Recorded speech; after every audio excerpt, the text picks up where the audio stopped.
Tainted candidate হয়ে পরীক্ষায় বসে পাশ করে ইন্টারভিউতে নাম এসেছে, তার ইন্টারভিউতে কল হয়েছে, তো এখনো কি বলবে যে দুর্নীতি হয়নি?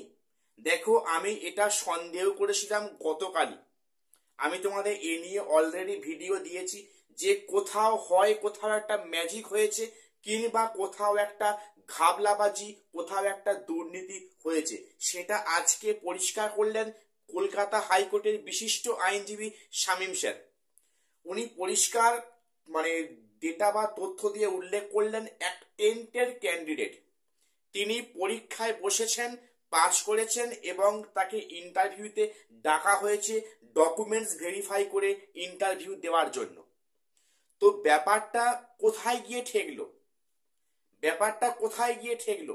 একটা মানে যোগ্য যারা মানে ফ্রেশার্স, যারা ক্যান্ডিডেট, যারা দীর্ঘ 10টা বছর পরিশ্রম করেছে এবং তারা 60-60 পেয়েছে এবং একাডেমিক স্কোরেও ভালো, 10-10 পেয়েছে, সেক্ষেত্রে কি হলো? সেক্ষেত্রে কিন্তু দেখা গেছে তারা 70 পেয়েছে, তারা 70-70 পেয়েছে, কিন্তু তবু তাদের মানে ডকুমেন্টস ভেরিফাই কাম ইন্টারভিউতে ডাকা হয়নি। তাহলে তাদের অপরাধটা কোথায় ছিল?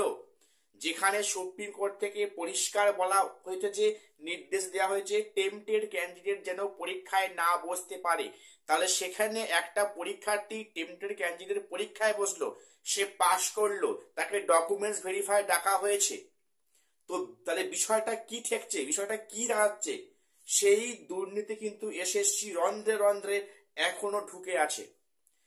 এর থেকে কিন্তু মুক্তি পাওয়াটা সত্যি আজকের দিনে দাঁড়িয়ে বলছি একরকম প্রায় অসম্ভব। এবং সেই কারণে কিন্তু ফ্রেশার্সদের উদ্যোগে আগামীকাল আমাকে দিয়েছে এবং সেখানে রাস্তায় নেমে আন্দোলন করা হবে। তো এটা খুবই একটা ভালো উদ্যোগ আমার যেটা মনে হয়েছে। দেখো, ফ্রেশার্সদের কিন্তু এই আন্দোলনটা আরো আগে হওয়া উচিত ছিল। অর্থাৎ যখন ফর্ম ফিল আপ হয়, যখন প্রকাশ করলো গেজেটে যে 2016 ইন সার্ভিসদের সঙ্গে ফ্রেশারদের বসানো হবে এবং সেখানে এক্সপিরিয়েন্সের 10 মার্কস দিয়ে তাদেরকে এক ধাক্কায় সামনে দেওয়া হবে, তখনই কিন্তু ফ্রেশার্সদের উচিত ছিল রাস্তায় নেমে আন্দোলন করা। যে যে ব্যাপারটা এরকম কেন? দেখো, ফ্রেশাররা কিন্তু বহু আগে বলেছিল যে তাদের এক্সামটা আলাদা হোক, তাদের প্যানেলটা আলাদা হোক, তাদের পরীক্ষাটা আলাদাভাবে নেওয়া হোক। সেক্ষেত্রে ইন সার্ভিস যদি সবাইকে নিয়ে নেওয়া হয়, যদি পরীক্ষা আলাদা হতো, তাহলে কিন্তু সেখানে কারো কোনো সমস্যা থাকতো না। কিন্তু মাঝখান থেকে ইন সার্ভিস আর ফ্রেশারদের একটা দ্বন্দ্ব লাগিয়ে দিয়ে সেটা কে খেলা দেখছে? রাজ্য সরকার এবং কমিশন, যেটা আজকে বর্তমান পরিস্থিতি হয়ে দাঁড়িয়েছে। সেখানে যদি কমিশন দায়বদ্ধ থাকে যে এসএলএসটি 2016 ইন সার্ভিস প্রত্যেককে চাকরি ফিরিয়ে দেওয়া হবে, না, নিঃসন্দেহে এটা ভালো উদ্যোগ, সেখানে কিন্তু এখানে কারো কোনো আপত্তি নেই। তাহলে শুধু শুধু কেন ফ্রেশারদের বসিয়ে সেখানে তাদের পরিশ্রম করিয়ে সেখানে তাদের 60-60 পেয়ে তাদের ইন্টারভিউতে ডাক দেওয়া হবে না? এটা কি ধরনের ছ্যাবলামো, এটা কি ধরনের অসভ্যতা? এটা কিন্তু মেনে নেওয়া যায় না। তাই সম্ভবত এতদিন পরে ফ্রেশারদের ঘুম ভেঙেছে, তারা কিন্তু আগামীকাল রাস্তায় নামছে।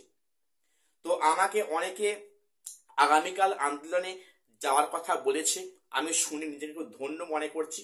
যদিও আমি একজন এসএলএসটি ক্যান্ডিডেট নয়, আমি একটা প্রাইভেট ছোটখাটো জব করি, তো আমার সেখানে অনেক কাজের চাপ থাকে।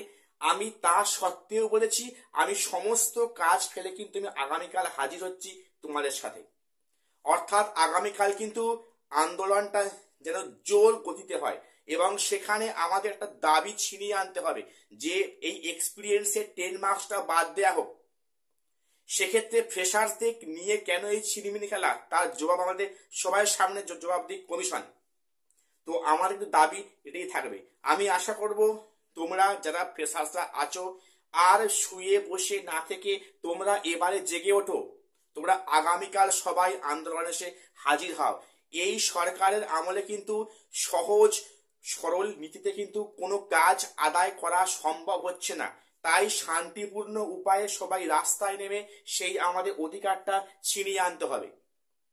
তাই ফ্রেশার্স যারা ক্যান্ডিডেট রয়েছে তারা কিন্তু অবশ্যই কালকের হাজির হবে। তো এবারে বলে রাখি যে আরেকটা আমাকে অনেকে কোশ্চেন করছো, সেখানে অনেকে বলছো যে সেকেন্ড ফেজ যে ডাক হতে পারে, তো সেখানে কি ফ্রেশাররা ঠাঁই পেতে পারে? দেখো বলে রাখি, এখানে একটা বিষয় বোঝার আছে।